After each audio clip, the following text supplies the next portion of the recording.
We can share this afterward. Perfect. Welcome everybody to what I guess is maybe the first official meeting of the HubSpot Admin HUG, even though it's like the fourth or fifth one at this point.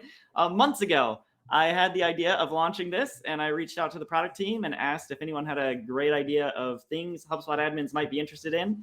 And Anthony suggested the new nav. And boy, howdy was he right. There were more than 400 or more than 500 people registered for this event. Hopefully all of you who are here have had a chance to see the new nav, try it out. We're very excited to get your thoughts and talk a bit more about it. So there is certainly some housekeeping stuff I could do for this hug, but I'll save that for the end. I want to make sure Anthony gets through everything he wants to talk about. And then as we have time, I will talk a bit about where we're headed with this group. But Anthony, go ahead and take it away. All right, I'm going to try this screen share business and see if, okay, you know what? I'm going to share my entire screen. There's nothing here that, well, if it'll let me. Okay. Nothing to hide. All right. No, I have nothing to hide. I just probably have to clean this up a little bit. All right. I don't know. Can you all see this? Can somebody confirm? Because unlike Zoom, I can't see anything. I just see what I'm presenting. So I will monitor the chat because this is a web app. I think it is maybe impossible for you to do both, but that's what I'm here for. That's right. So you just go, and if anything crazy happens in the chat, I'll let you know. Everyone, I've also turned on the Q&A function. So if you have questions you want to make sure we get to at the end, go ahead and drop them in there. I will be watching. All right, awesome. Well, thank you, Kyle, for inviting me and sort of giving me the space to do a little presentation on this redesign. And thanks to all of you that registered and have already been engaging with the new navigation and providing lots of comments and feedback around it. It's been extremely helpful to me and the whole team. And we're just grateful to all of you for being such fabulous customers and so engaged. So as Kyle already said, my name is Anthony Shenoda. I'm a research lead here at HubSpot. I work obviously with the team that works on global navigation, but that also includes the notifications component of the platform as well as the global search component. But I'm not just a I am a father and a husband. I'm a backpacker and a hiker. These are my two boys on the right here, Macarius and Seraphim. These are photos from a recent trip to Wyoming where we spent just over a week camping, hiking, backpacking. It was great. We live in California, but I also have an academic background. So I have a PhD in cultural anthropology and Middle Eastern studies, a master's degree in Latin American studies. I've traveled around a good part of the planet. So all of that, I hope I bring to bear on the work that I currently do as a researcher. So let's push on. I want to present a little bit about what the work we're doing on the navigation. So I'm going to give you a little bit of a window onto the process, like how we're thinking about things, some of the logics behind the changes we're making, because I know that can really help folks understand what we're up to here and why we're doing the things. So I will present to you a vision of sorts around the new or the redesigned navigation. I will present to you the proposal for how that navigation is being structured. You a demonstration of it. Again, I know many of you have spent time in it and have had a chance to see it, but many of you have not. So I will show you what it actually looks like and how it works. I will present to you a little bit on the responses that we've been receiving around, and then talk about our ongoing work with regard to. All right, so here's the vision as we see it. The redesign of the HubSpot navigation is meant to create an efficient and streamlined workflow for our customers. And efficiency, as we see it, is not simply about reducing clicks. That's often the way I think clicks is the language gets used to talk about efficiency, but it's not really just about clicks, but it's about providing a logical organizational structure and, if you will, rewards or signposts as one moves from one place to another. In other words, I firmly believe, and I think the team agrees with me, that people should always know where they are and where they're going when it comes to navigating. And so to that end, the vision for the navigation is that it will help those who use HubSpot come to recognize that those top level menus, those primary menus at the top of the platform, represent workspaces rather than repositories of links. And what I mean by that is we've tended to design HubSpot navigation around the hubs, so Marketing Hub, Sales Hub, Service Hub, etc. And we're now thinking of it differently, that rather than having a hub-oriented navigation, we really want to have more of a workflow-oriented navigation. So here are the logics of this proposal. So the information architecture, the way things are organized, and by the way, this is a little bit old, so it's not reflecting exactly where things are at the moment, but it's fairly accurate. But at any rate, it's not so much the placement of items that I'm interested in at the moment, but just to reveal to you the logics of how we're thinking about this. So you'll notice that we have, if you think about this, we have three sort of buckets of information, if you will. The first one on the left-hand side here is one-to-one customer communication. In the middle, we've got customer attraction and engagement, hence marketing, website components. And then we've got more of that internal optimization stuff. So this is not always customer facing. Obviously, things like templates and snippets and meetings, these are all meant to engage with customers in some way, but it's still like an internal way of organizing things in order to reach out to customers and engage with them, customers and clients, right? So basically we've got from direct customer interaction to little to no customer interaction, more or less high frequency tasks on the left here to lower frequency tasks where, for example, meetings, you might set up a couple of different meetings, you leave it alone for a while before you go back and make any adjustments to that. So hopefully that makes at least some sense, the logics here. And now I just want to show you what this looks like. So I'm going to just log into my own portal here, and I hope everybody can see this well. I tried to make it to sort of zoom in, but you'll see this is what I was talking about. Kyle, is it looking okay? Yeah, it looks good. Big enough? Yep. Okay, great. It's so weird to be talking and not seeing other people. Feel like you're just in the void. It's like I'm just talking to myself. We're here. So you'll see these top level primary menu items, as I mentioned, other components, this plus new button, global search is now more prominent. And then the utility, what we call the utility layer here, you'll find help, marketplace, your settings, cog, notifications, and of course your drop down sort of profile menu here. Let's start with plus new. For those of you that haven't played around with this, you might wonder what this is.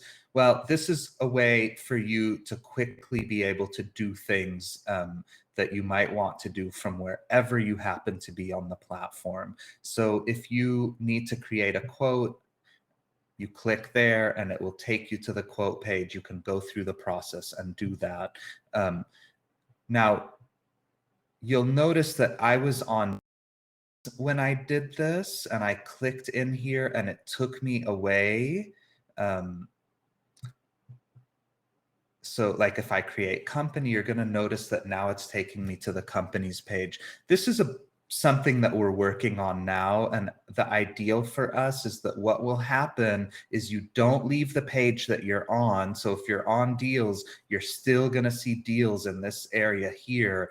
But this little menu slides out. You can create the company, hit create when you're finished, and then get back to what you were working on. That's the ideal way that we want Plus New to be working.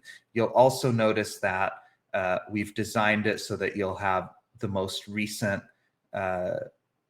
creations, if you will, that you've engaged will show up here. We are in Q4 right now. For the rest of this year, this is one of the things we'll be working on, is to redo this so that it's a little bit clearer and cleaner and responsive to the way folks might want to see this. And you can search for things. This is a pretty long list of stuff. So if you know that you want to create a template, you can just start typing that in here and it'll show up for you. So that's Plus New. Yeah. In terms of, before you move on, we've got a couple questions and thoughts and things here. In general, people love Plus New. It seems like they're excited about it. It's a handy thing. We have some questions around the inclusion of custom objects here. Is that a thing that will ever be possible? So that's a great question. It's come up a lot. That from an engineering standpoint, that's a heavier lift, because custom objects are custom. They're not things that that HubSpot has created. And so I can see a world where we would eventually make that a possibility. At present, it's not.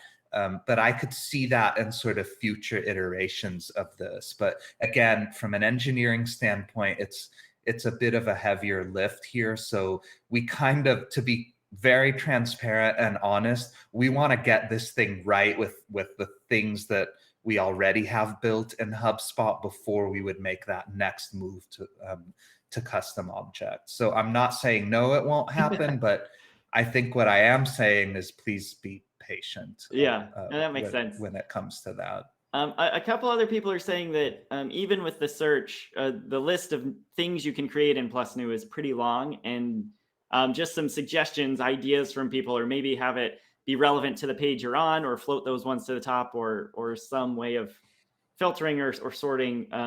Just seems like people love that we can, this Plus New thing puts everything in one place, but it also makes you realize just how many things you can create in HubSpot. Yes. Totally fair. Yeah, that's a very, very fair and good bit of feedback. I appreciate that. And I have heard that feedback before. Again, this is a project we're taking on in this quarter. So I imagine we'll really be refining and sort of cleaning this up. I will say that if we reduce this to the things that you can do for the page that you're on, then it becomes less useful potentially, because sometimes people will be somewhere and want, maybe in tickets, and want to create a particular contact or whatever without having to leave that page. So I think we want to be very careful about that piece of it. But you're getting lots of yes and agrees on that one. So okay, cool. People are aligned with you on that. Yeah, we want to make this, basically we want to make this a pretty universal feature, but I agree it is a long list, and we need to really sort through and figure out how to create some way of filtering it or organizing it so that it's a little bit more intuitive and easy and quick to use. So we will be working on that definitely in the coming months. Yeah. Anything else before I push on here? Yeah, some generally related thoughts here. People like the recent ones. Some people are speculating maybe an ability to pin things to the top, or sort of like permissioning, saying like, we don't want to allow quotes, for example, to be created here. We want them to be created, only from a deal or anyway. Certainly there are lots of options, but I hear what you're saying, that like, this is an entirely new infrastructure inside of HubSpot. And so getting that initial piece right will build sort of the groundwork for us to be able to do more feature requests in the future. Yeah. And I will say, for those of you that are not already aware, we do a ton of research with our customers. So we don't just create things and throw them out into the world. So we will be taking this feedback And certainly once we start to do some new designing around the user interface here, we'll be reaching out to folks and getting feedback on what's working and what isn't with that. So really appreciate this feedback. Yeah. Yeah, I think you can go ahead and move forward. If I missed anyone's questions, drop them in the Q&A and we'll circle back to them at the end. Yeah, great. So just a couple of other things. I'm not going to go through this entire thing because that would just take way too much time. But you hopefully get a sense of the organization as I talked about earlier. So we've got these different sort of buckets, if you will. We've made sure that the sidebar here can be collapsed because sometimes one needs that extra space, and obviously it depends on the size of your computer screen, but also there are certain pages in HubSpot where you need a little more real estate, so to speak. So we've made sure to include that. We are now, I will show you, if I click on marketing, it's going to default to the campaigns page. Now, I know that many of you already know this. Some of you probably do not. So you might be looking at this and thinking, well, you know what? I don't want to go to campaigns. I use lists, and that's the only thing I'm ever going to use in marketing. And some of you are probably already thinking, why is lists in marketing? It's a big question, and we're working with the Marketing Hub folks to sort through that. But at any rate, we have come up with some designs, and we'll begin working on implementing one of them where you can default a page here. So if I default list, you know what? Let me show you. Let's do this. Actually, I don't know if this is going to allow me to default this. So CRM by default goes to contact, but if I want, say I'm a service support rep, I go into tickets all the time. That's the page I'd really like to land on most of the time when I'm in this menu. Click the 3 dots here, set as default. I get a banner that confirms that it's been set. Now, if I navigate somewhere else, I go to marketing, for example, I can default whatever I want here. Same with all these other menus. Now I go back to CRM, it should open up on tickets right away. That can be changed. We're thinking through whether this should be an admin level thing, an individual user level thing, both. Again, these are sort of open conversations for us. We certainly would like to give admins the ability and managers the ability to set these defaults for their teams. And we're also considering a pinning option where you could maybe pin 2 or 3 other menus here, and they'd all show up at the top. So you can still have the default, but you also have a couple of others that are at the top that you frequent. So these are some of the things we're thinking about with regard to the navigation here. You're getting lots of love over these ideas. All right, awesome. That's good. I mean, again, I can't see a thing, so right? Yeah. No, that's in this weird void, and that makes me happy. Seems like there's a general sense of it did feel like maybe some extra clicks or having to click on one thing and wait for it to load and then click on the. But to be able to choose a default and to be able to pin things to the top, I think is getting at the heart of people's concerns there. So and I will remind folks that even with the current navigation, and this is why the click thing is interesting, because I think there's part of it is just like habit and part of it is perception, but you're still having to double click into everything, right? So I click into marketing, I still have a second click to get to where I want to go. It might be a little bit faster for sure, but you have less of that load time, but there still is that double click going on here. At any rate, I would like to move back to the presentation and say a few more things and give all of you an opportunity to ask more questions, feedback. So I don't know if you're going to be able to hear sound or not. I hope that you will, but either. We're going to find out, but I'm going to play this clip and just tell me, Kyle, if the sound is working or not. I'm not hearing anything. No? Okay. I'm gonna have to do voiceover. I'll tell you what people are saying. They're saying it looks clean. It looks clean. I mean, this is like 6, 7 people. This video responding to this new navigation, and one of the things that came up repeatedly was it looks clean. It looks clean. This is clean. So I won't play the rest of it because it seems useless if you can't hear it. But that was some of the commentary that we got. Now, I want to sort of think a little bit about what that means. There's certainly an aesthetic component to it, and I think that's a big part of the response. The cleanliness is about the aesthetics of it, and that's great. That's important. We want good aesthetics. We want things to look good, to be beautiful. So that's a big plus. But there's more. The way I think of it is if it's clean, it ain't dirty. So we better talk about dirt and what that actually means in terms of navigation on the HubSpot platform. Now, here I'm using my background as a cultural anthropologist to draw on a very famous British anthropologist, Mary Douglas, who defined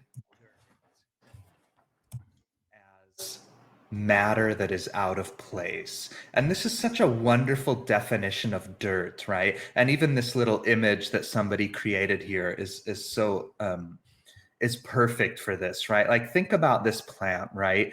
When this dirt, literal dirt, is in the planter, in the pot here, it's not out of place. And I don't know that anybody would think of it as dirty per se, because it's where it belongs. But once it comes out and it's on the floor, now we're talking about something that is dirty. Obviously, these things are going to vary culturally and so on, but hopefully you get the point, right? My socks, even if they're clean, that is, they've just been washed, if they're on the bedroom floor, I might think of that as dirt because the sock doesn't belong there. It's matter out of place. The room is now dirty. But when the socks are put in the drawer where I think they ought to be, then there's a kind of cleanliness there. And this, in many ways, I think reflects part of our vision here, that we want things to be in the right place. And that is part of the cleanliness of a good information architecture on the HubSpot platform. Now, I want to talk about, I guess I'll pause here. Are there any thoughts or questions about People dirt? love your dirt analogy. They love it. Well, you can thank Mary Douglas for that. No question. And I will admit that I think that things are still a little bit dirty on the platform. But I will tell you that we're hard at work thinking through some of that dirt and how to clean it up. So I'm going to stick with the metaphor, but I do want to be clear that I think we still have a fair amount of work to do here. So let's talk about a couple of other quick things here. Discoverability. What do I mean by this? What I mean, this is not findability. This is not the ability to find things, right? So maybe you are a service rep and you use tasks and you use tickets a lot, and those are easy or they're difficult to find. That's a findability question. Discoverability is really more about encountering things that you weren't aware of before, but doing so in a way where there's a logic to it. So what do I mean by that? Think about when you go to the library, right? You might have a particular book that you're looking for. So you look up where the book is on the shelves. And hopefully people are still doing this, and it's not all totally digital. You walk over to the bookshelf and you find the book that you're looking for, but you know what? Around that book are a bunch of other books on the same theme. And very often you're going to find other books that are really relevant and important to you. Sometimes they might end up being even more important or relevant to the work you're doing than the original book that you sought out. And I can say this as somebody who's been engaged for years in all sorts of research, that I have that experience innumerable times. And so discoverability for us is important in HubSpot. One of the things that we found in our research is that drop-down menus are not good for discoverability. Why? Because, and this is not just HubSpot research, but just research in general on this sort of drop-down menu, these things kind of force you to make a decision pretty quickly. And so you go in here, now you might know that you want templates, so you go in and you tap templates and you're in templates and doing your work, and that's that. You don't even notice these other things potentially, right?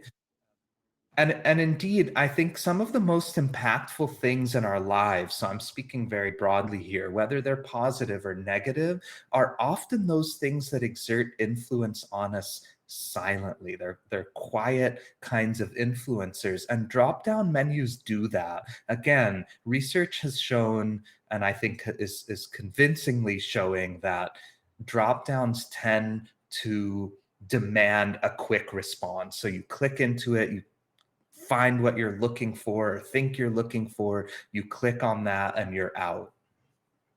So discoverability becomes low because if I come into conversations and I just click into templates, I may not be noticing these other features here, and I may not even know what they are, what they do, but and that's part of why I don't bother with them. With the persistent sidebar is that discoverability is much higher because, again, I might know that I want to be in tasks, and so that's where I go. However, these things are right there in front of me the whole time. So there's a chance that I might click into some other things that I don't use on a regular basis to see what they are, how they work, and I just might discover a tool that actually helps me work better. And we've already been seeing that with some of our customers. Video I won't bother playing since the sound isn't working, unfortunately, but it's okay.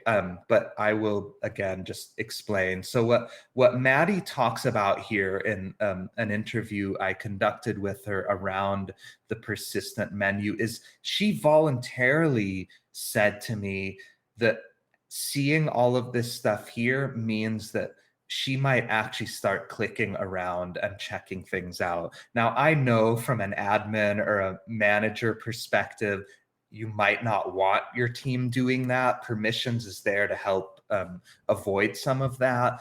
But there are instances where people are finding tools that actually do help them work better. And we want to make sure that that is available to them.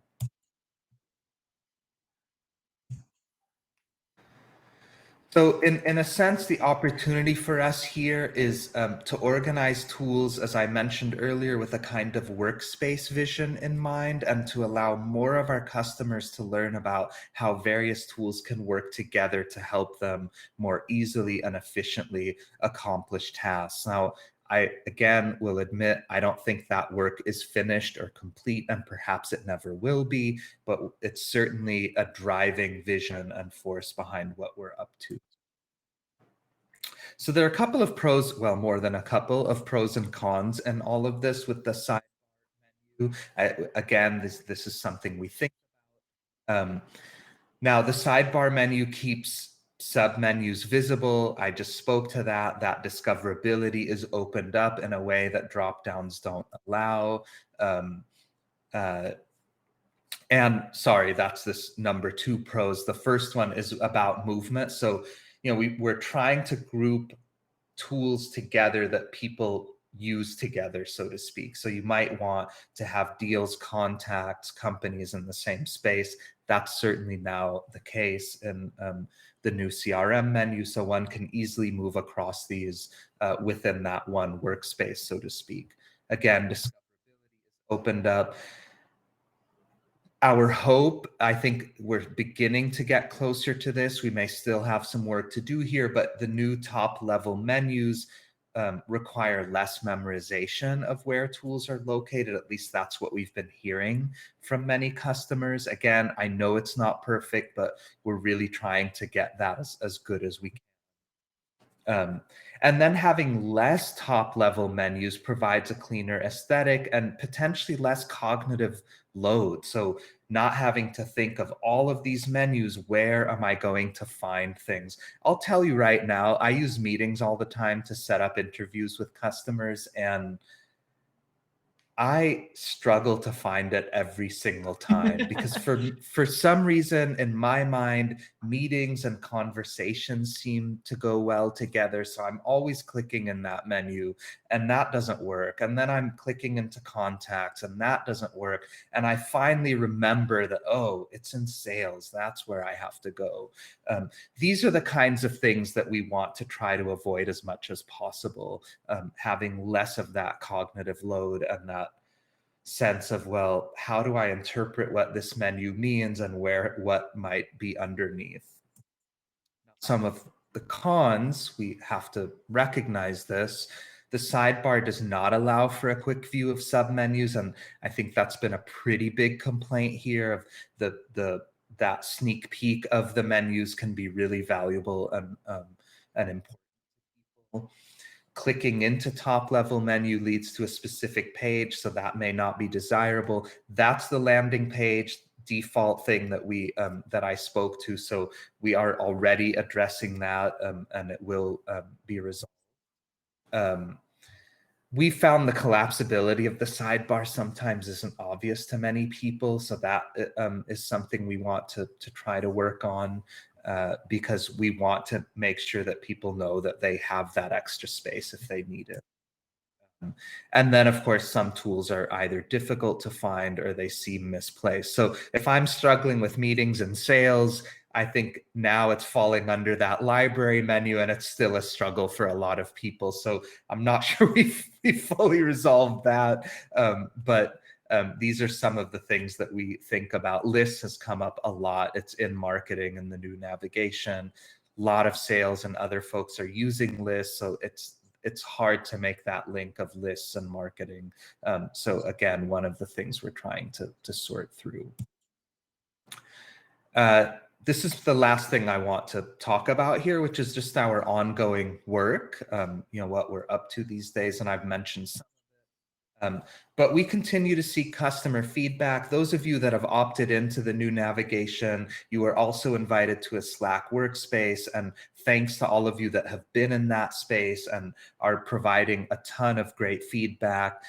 One of the beautiful things to me about it is you will get people like HubSpot clients or HubSpot customers rather are sometimes helping each other out and communicating with each other and sort of in some instances even debating one another about where things should be. I find that really fruitful and useful. So thanks to all of you that are doing that, but we are collecting good qualitative feedback that way.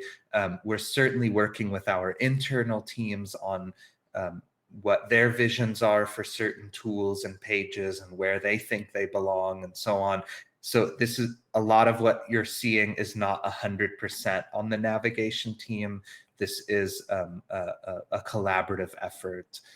We're certainly sorting out bugs. They're coming up all the time, and we're constantly trying to work through that. Cleaning things up. Remember Mary Douglas and her definition of dirt. That's something that we're doing, and we're iterating, we're thinking, we're iterating some more, thinking some more. So lots going on sort of on our end in terms of this redesign.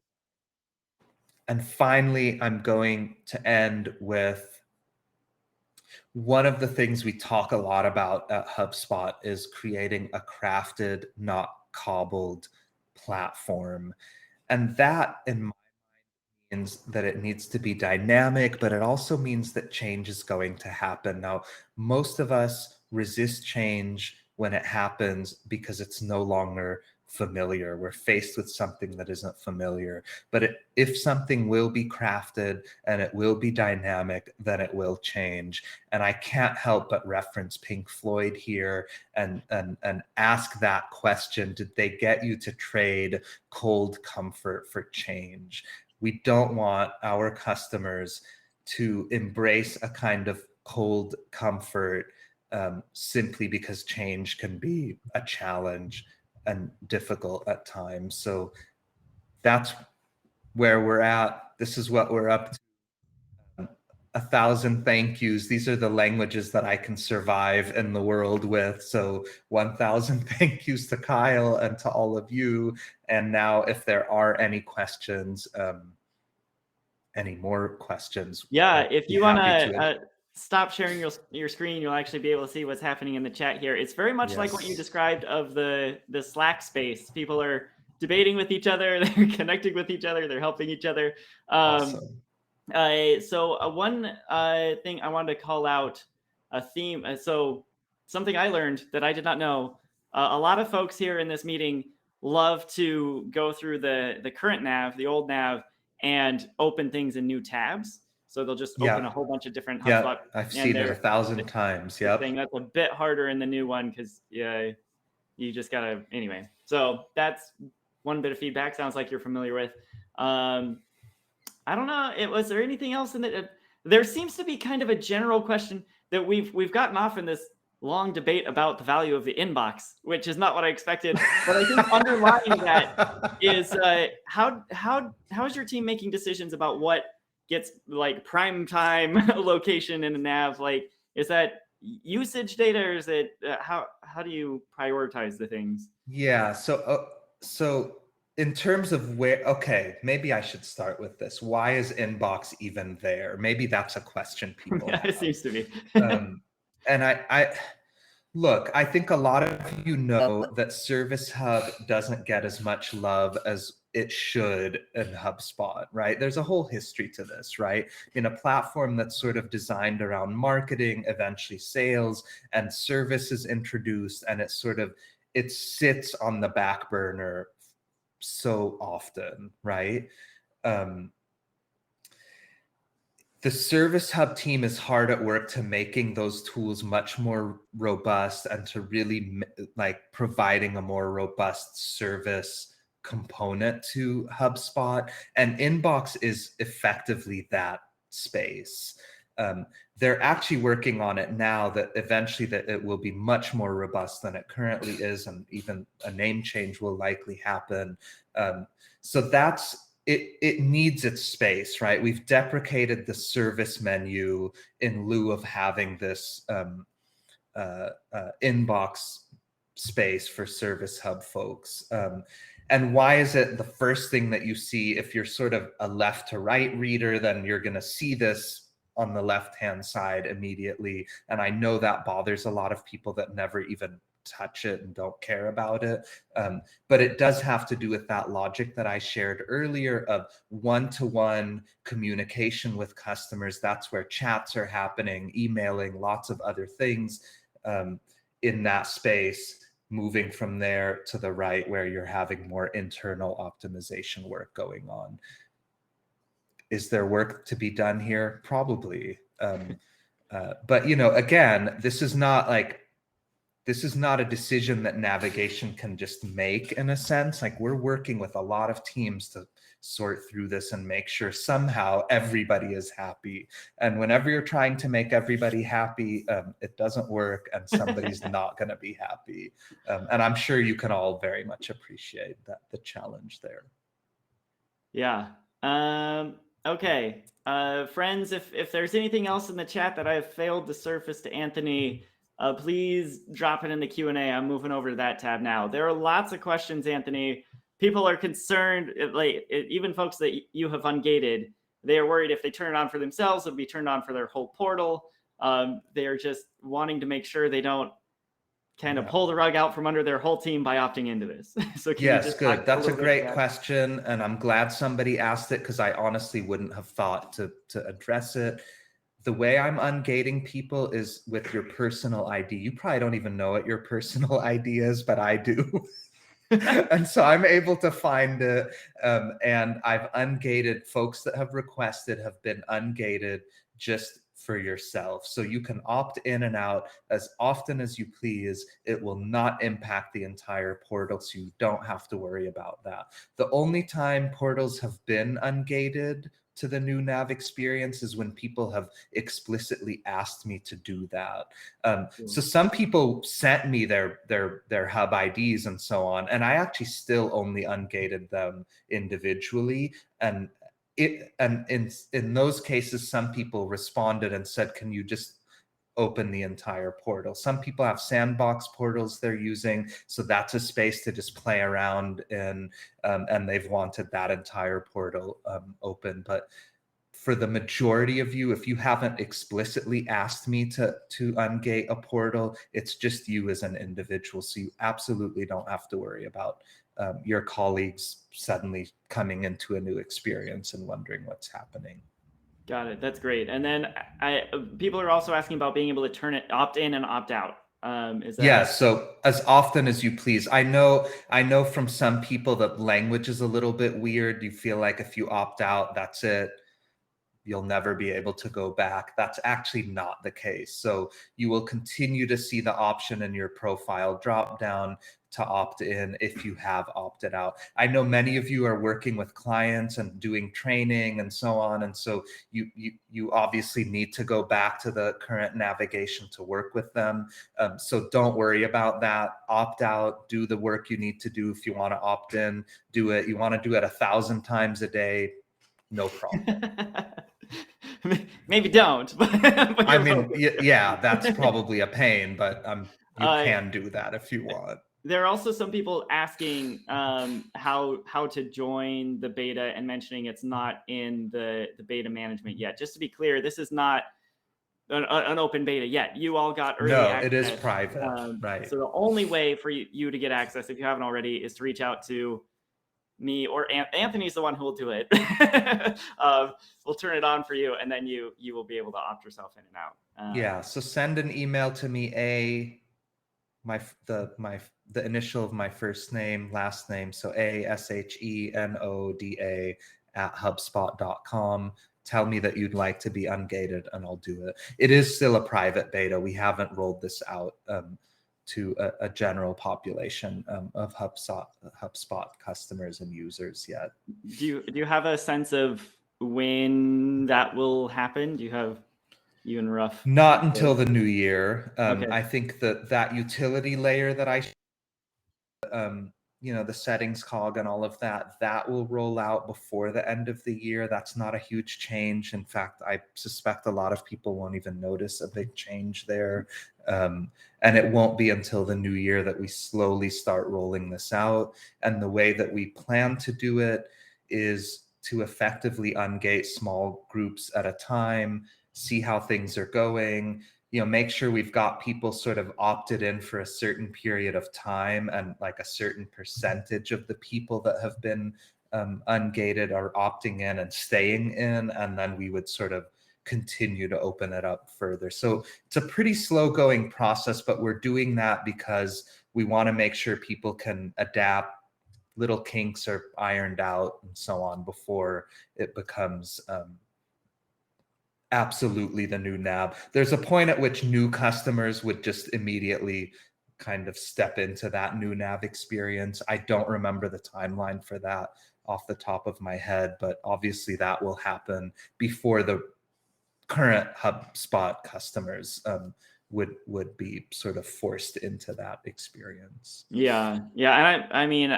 I've been around long enough to remember last time the nav changed in HubSpot, and we gave a very long period of letting people opt in, because we recognize this is a pretty fundamental change to the way you interact with HubSpot. And we're not gonna surprise you with it. There are lots of questions and requests about just being able to reorder things, rename things, add custom things. People want customizable menu options, basically. Is that a thing you're thinking about?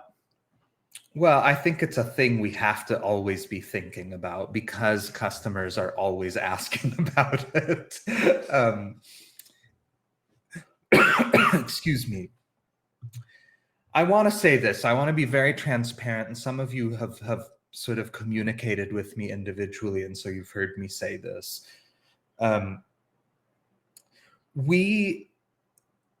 We're really slow about the customization thing at HubSpot in general. And the reason for that is we really do not want people to customize themselves into a bad experience. And I think Kyle can tell you, as somebody who sort of teaches HubSpot things, if things are radically customizable, it actually makes his job much harder because he doesn't know where you put things, how you've organized things. And so it actually makes that sort of training much more difficult to do. Now, these are not excuses for not customizing, but I think what I am saying is we want to be careful about how we do that. So we want to be very thoughtful and very intentional about customization, which means it will be slow. I don't think it's not going to happen, but I think that it will be a slow process because we want to make sure that when we're introducing the ability to customize things, we're doing it in a thoughtful and intentional way that actually benefits all of you as customers and not isn't a sort of free for all, because that can be very, very messy. And there are lots of examples of the messy things and examples of the more opinionated things. And we're all going to sort of disagree on some of that. But, you know, if you think about Apple, like you get some customization, but not a ton. You know, some people love that, some hate it. That's kind of a model for some of us at HubSpot of, how is there a sweet spot for that? It's a constant conversation and debate, but that's where we're at. So I'm being totally honest and transparent with all of you about this, or at least I hope that I am. Yeah. And those of you who have been with HubSpot for a while, you've seen this journey, right? There was a long time where custom objects was a thing we just didn't do, and now we do, right? And this year we've leaned in heavily to letting you customize how records look and those sorts of things. HubSpot is an opinionated platform. HubSpot is a company, we believe there are right and wrong ways to do business, and we want to build a platform that will help you do it the right way, and that is easy to learn and understand. But we recognize that sophisticated companies have unique needs, and so finding that balance, like Anthony is saying, is it's an ongoing battle. And I think we're gonna get there, but I think we just can't be too anxious about that. I think, patience is truly a virtue here, and it will pay off. I very strongly believe that, but it can be irritating in the meantime. I get that, but I think again we really want to do this in a thoughtful way so that people aren't sort of customizing themselves into, like I said, a bad experience or just a otherwise painful experience that then becomes hard to get out of. So going on to some other questions, there are a fair number of questions around permissions. I know in the current nav, as things get turned on and off, they disappear or added from menu items. Will this new nav also be responsive to permissioning in that same way? You know what? I don't, I have to admit, I actually don't know. Like, I kind of hate to admit that, but I'm not 100% sure. I think that it will. And I know obviously permissioning isn't going away. If anything, it's becoming more robust. And that is a space where I think there is, in a sense, more customizability, if you will. In the sense that you can sort of turn on and off things for certain teams. I actually don't know how the new nav will be responding to that. I'll just have to ask other folks on the team, to be honest with you, but fine. I just don't know. And then just a note for you, there are a few people who would really like to have some sort of, even if there aren't not drop-down menus, if there was some sort of hover text to help them understand what's in the different menus. A couple people are into hover responsiveness. I just wanted to mention that to you. Yeah. I mean, I don't have a lot to say in response to that. I think, like, definitely we know people, there are a lot of people that really like that. I think we're obviously moving away from it. Is there a future where something like that can be introduced? Maybe, but I'm just not 100% sure how we're going to move forward with that. Yeah. And then I know early on in this presentation, you mentioned we're kind of moving away from hub-based menus to more workspace-based. A couple of people are asking questions around that, how to think about it. One is a partner asking, if I'm demoing just Marketing Hub, will I have to go across different menus? People are kind of just generally curious about, I mean, maybe just repeat again what you said about the move away from hubs. Yeah, I mean, I think but when I say that, what I'm saying is that already when you purchase Marketing Hub, right, at an enterprise level, for example, you've got a ton of tools in there that are actually not just under the marketing menu. They are in other places as well. That's currently the case, and it is the case even with the new nav. But what we're trying to do with the new nav is to actually bring more things into one space that makes sense together, right? So the example I think I gave earlier of having a CRM menu that contains contacts, companies, deals, tickets, tasks, all of that, I think, makes sense in one space, right? Because those are things you might be moving across frequently in your workday, if you're a sales rep, for example, rather than having to move across 3 or 4 different places. So that movement is still going to happen. You might be a sales rep that uses sequences. Sequences is in automation. You're going to have to go there, right? Or use lists. It's currently under marketing. You'll have to go to marketing. But we're really trying to refine this thing so that more tools that make sense together are actually together and not scattered. And so there's less of that sort of, it's more workspace sort of role oriented navigation than just hub centric, if that And makes hearing you say sense. that, I mean, thinking about it as someone who teaches people how to use HubSpot, I can imagine actually it would be really nice to be able to say, okay, sales rep, here are the CRM-ish sorts of things you're going to use. Here are the automation things you're going to use. Now, marketing person, exact same talk track, but slightly different items, under each of these. Like the shape of how you move through your day to do different actions will be the same. So I like that. It feels simpler to me. One person is asking anywhere in particular you would like feedback logged if we were trying out the new nav. I know you mentioned the Slack space. If people, how do people find that? So typically if somebody's reaching out to me and they're asking to be ungated, I'm ungating them and inviting them to Slack. So if you are one of those people and you haven't received the Slack invitation, check spam and so on, because it might be in there. I could have totally spaced on it and not invited you, because I've literally had like 100 requests recently. So I'm sure I've made some mistakes along the way because it's a pretty manual process. So if you're just not seeing that invitation, let me know. If you can email me, just tell me, I'll invite you. But that's a great space for the feedback. Because we want that kind of qualitative feedback. And again, people are able to engage with one another, to learn from one another, to sort of think through various issues with one another. So it's really great. I think both from a sort of research standpoint and from I hope from the customer standpoint as well. And to that point, I'm seeing a lot of questions here about specific things like where are custom objects located? Will it be easier to find tracking URLs? I would say take these questions over to Slack so that rather than just having Anthony answer them now and they disappear forever, documenting them there in that Slack space for the other people working on this project to see and to engage with, I think is really important. Similarly, John says he uses surveys for market research, so would look for it in marketing, never think to look under automation. This is all great feedback to put in that Slack channel. That's where it's going to work better.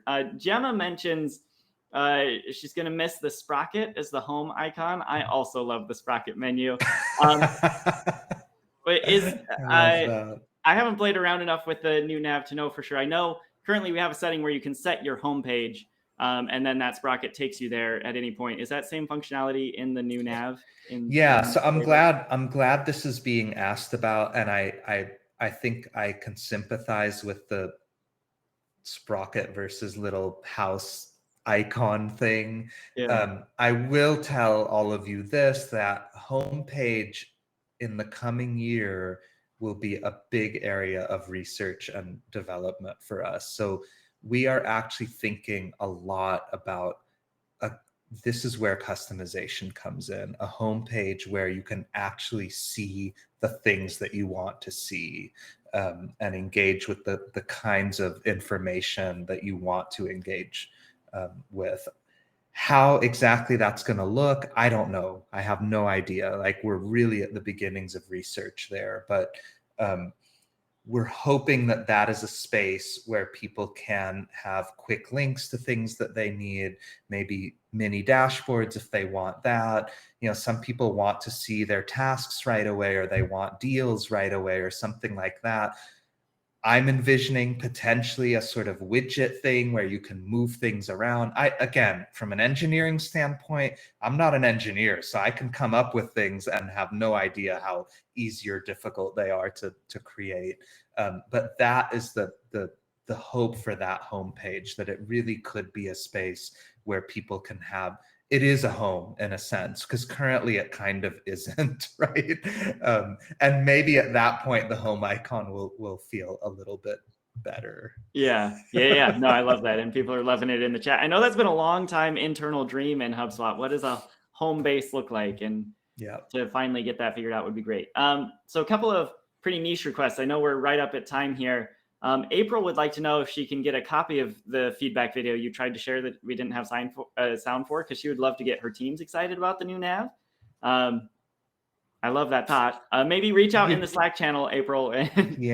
Well, I think I have to say I probably should not be sharing that. I mean, these are folks that I've interviewed. Like, it's fine for me to kind of do it now, but to like throw it out into the world without their permission, I think wouldn't be a cool thing to do. So sorry, April. No, I love the enthusiasm though.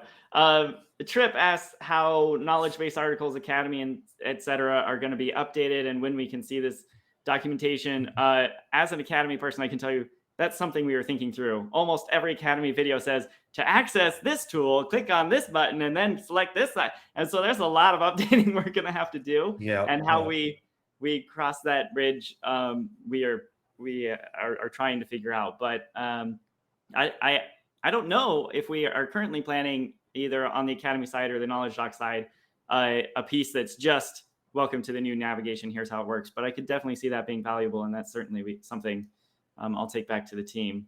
Lots